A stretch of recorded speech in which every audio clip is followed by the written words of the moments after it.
Right, I've been asked to talk about Hobo stoves. Hobo stoves are the simplest type of stove you can create yourself, really. Showed you how to make the most basic bean tin Hobo stove. I'm going to break it down for you. Right, call this the base layer. The reason I leave it like that, with a little bit of a gap, is you can pour liquid fuels into there. Say I like. You can sit your pot cans in. You can set your pot cans in there, all good. Now that's great, especially on the pot can, if the item that you're cooking slots into it. I'll show you. For example, this was a cup, I could slot it in, and then you get the cooking distance. However, with the pot can, main burnage area is around 2 to 3 inch of flame, so it's there. So it's just over the limit, so if you're cooking on the very top of it, it creates an ineffective burn. Yeah, you're losing a lot of energy for nothing. Right. On these, the reason I put the shelf units in, which is basically 4 rolls and tent pegs, push that through.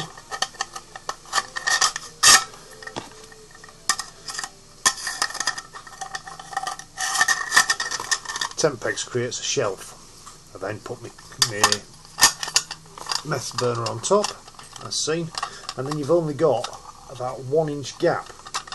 Perfect distance for cooking is 1 to 2 inches with mess burners.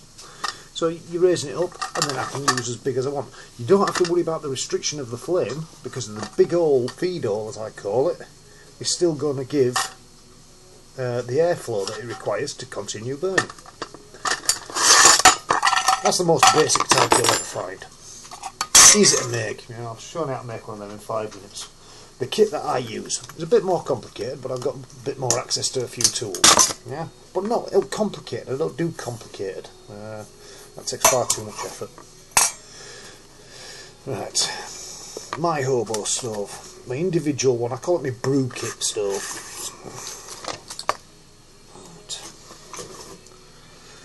It's the basic, exact same principle in it. Everything I need, I put in there.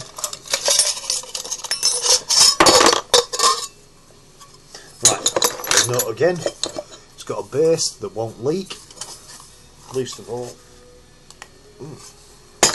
There we go. Right, it's a basic Hobo again.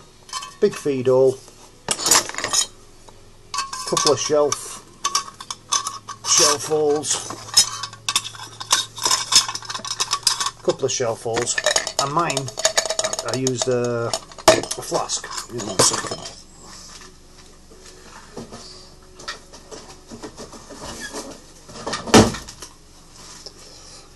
Right, standard flask. I think I picked this one up for a couple of quid. It's the same thing, as I say. All I did, cut round there with diamond disc Dremel styling. Obviously I didn't buy a Dremel because they're expensive as well. Right, it's all self-containing itself. Cup sits on there. I can use my best burner and it boils very quickly. Yeah, that competes with anything that I've seen out there. In my cook set, when I find out where I've put it down, need to tidy up again, I would suggest.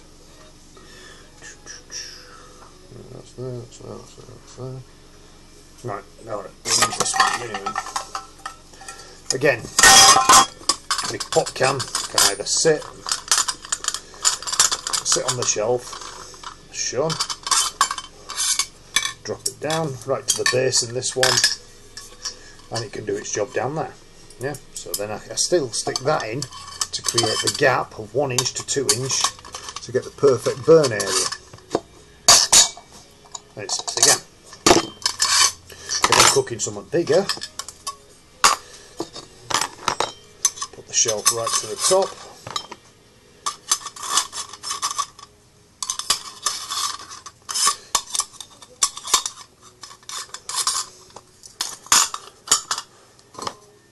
And you can sit your big Crusader cup on top.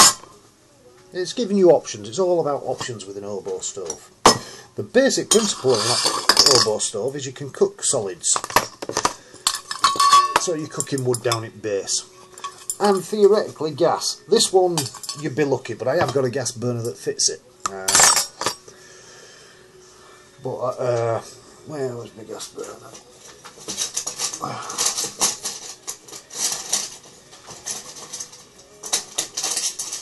But to be honest, with a gas burner in this one, it becomes a stand. Yeah, so that sits in there. It does its thing. It does sit in there, but I rarely use it for gas. I don't take gas out with me that often. I think it's completely unreplaceable. It's not that convenient, to be honest, and then you're carrying around an empty tin of gas when you finish one off. That's it. Everything goes back into itself. Shelves. Cut these tent pegs down. Everything fits nicely in it. A little bit of that, because obviously, unfortunately, if you're using a Hobo stove and you're using solid fuels, woods and such like, you get a bit of a mess. Bit of water on that, bit of the scrub, cleans up nicely. Yeah, and that's a petty point, you know. There. That's my standard one that I carry in my kit. Nothing special about it.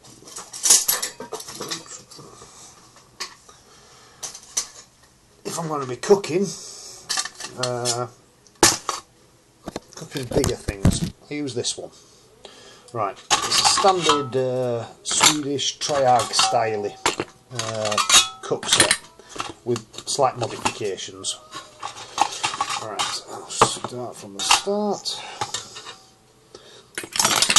Right, if you're looking at the base, I've filled the base in. That means I can put any sticks, and that's not going to affect it around there. You know, if you're in a forest and it's particularly dried out, you have a tendency, there's a likelihood that you're going to cause a fire that you don't want to have. This just keeps the fire where it's meant to be. Right, it is a full Hobo, this one. Gas. And because of the design that was already incorporated into it, sits in there. Yeah. The gas cooker sits in there nicely. Again, built the shelves for it. Shelves are good, it gives you options. All about options with an Hobo. So, you've got the gas cooker in. Put a shelf in, just for, say, a brew or something. Nothing special.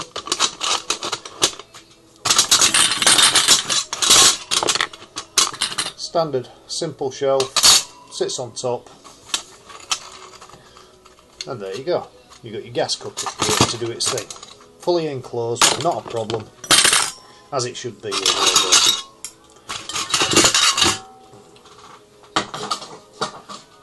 It's also a liquid cooker, but this one, thankfully for its size, it's got dual capabilities. If I'm just doing it, wanting to use one, I'll probably drop it right in. Again, stick my shelf,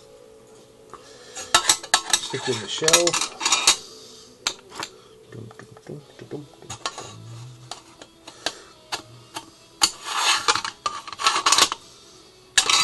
a little bit higher with this.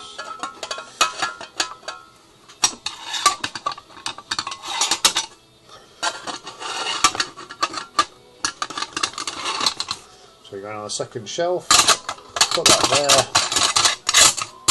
You can either have a triangle cooker or make your own little pop cans. I've shown you how to do that anyway. It's simple. And the nice thing about this one, because it's got the cutting, if I was to use it as just a solid burner, I can put the shelf lower and it'll slot in with the Crusader mugs. Crusader mugs are fantastic. This isn't a full Crusader mug, but it's pretty much Crusader style. It was cheaper. It was part of a kit I bought. This entire unit, and I got a mess burner with it as well, similar to that one, cost me £8. Cheap or free. And it contained this cup, and it had the cooker in, stove in it. This one as well, because of its size, you have the advantage of putting a top shelf on it.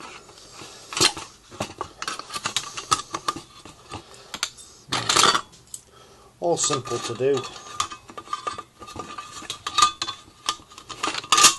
built this one by putting, I think it was 8 holes in it.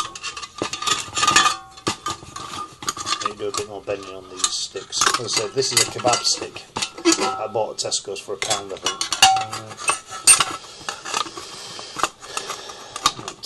Slots in there nicely. Slots in there. Creates a firm base. Now, with that one, let's get this out. Pop them out. Come here.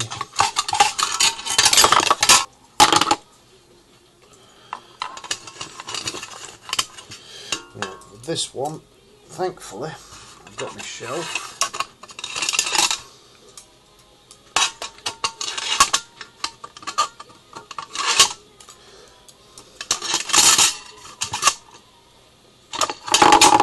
Get one pop can. As I say, you notice my pop can's a bit different. I'm working on a new way of making a sealed triarch style pop can. The triarch one as well. So I've got dual burner on it, so I can have a brew on one side and I can cook on the other. So let's get that one on. Right, you've got that there. Doing your drink, and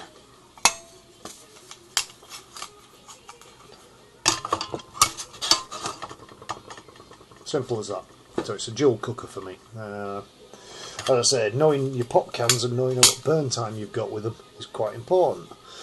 This pop can will burn for approximately 28 minutes, so I know it'll get a brew done. I know it'll also help me cook. The triarch cooker will be close to around,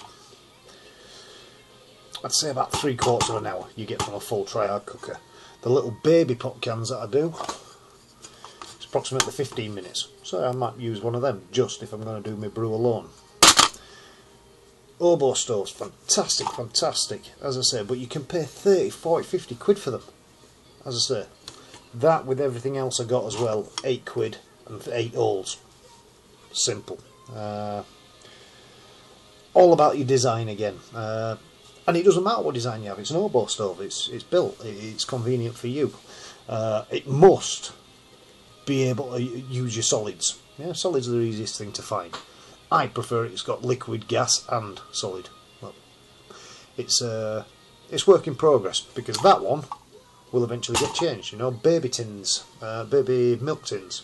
If I can get hold of a couple of them, I might readapt a design and come up with something different. Keep playing with them. As a group, you do quite well on the pop can side. Thanks very much. Hope it was helpful.